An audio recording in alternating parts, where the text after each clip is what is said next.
Protests in Belarus have entered their sixth straight day. For the first time in the last 5 days, the protests were majorly peaceful. The presidential election result and the post-poll crackdown on protesters have been heavily criticized by leaders around the world.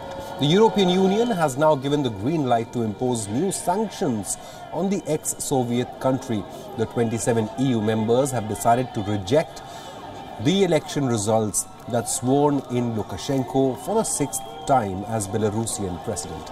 In a tweet by High Representative of the EU for Foreign Affairs and Vice President of the EU Commission, Josep Fonteles, said that the EU doesn't accept election results and those responsible for violence and falsification in Belarus will be heavily sanctioned.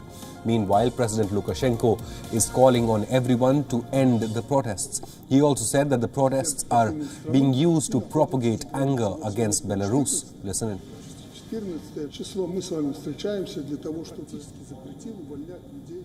Не высовывайтесь вы сейчас на улице. Поймите, что вас используют и наших детей используют как пушечное мясо. Сегодня уже понаехали сюда с Польши, с Голландии, с Украины и уже с России, с этой открытой России, Навального и так далее и тому подобное. Уже агрессия началась против страны. Вести порядок, разобраться с теми, кто приехал сюда.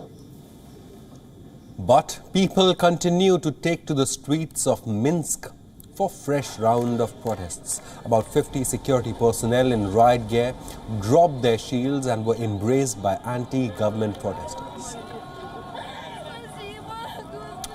The protesters were seen crying and chanting.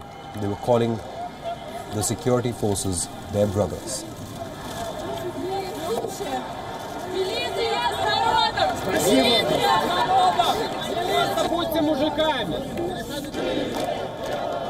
The protesters also gathered in the Independence Square and held their phones aloft with flashlights switched on. Protesters also shouted, "Sveta, President," referring to main opposition leader Svetlana Tikhanovskaya, who fled to neighboring Lithuania after being detained for a short period.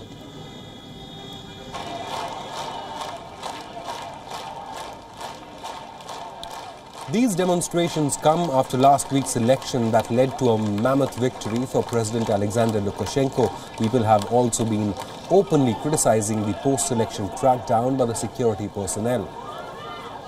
Close to 7,000 people have been arrested in the last 5 days of protests. Many of the detainees have recounted horrific details while being in detention centers of being beaten up by the security officers, not being allowed to eat for 2 to 3 days straight, and not being allowed to use the washroom for many hours.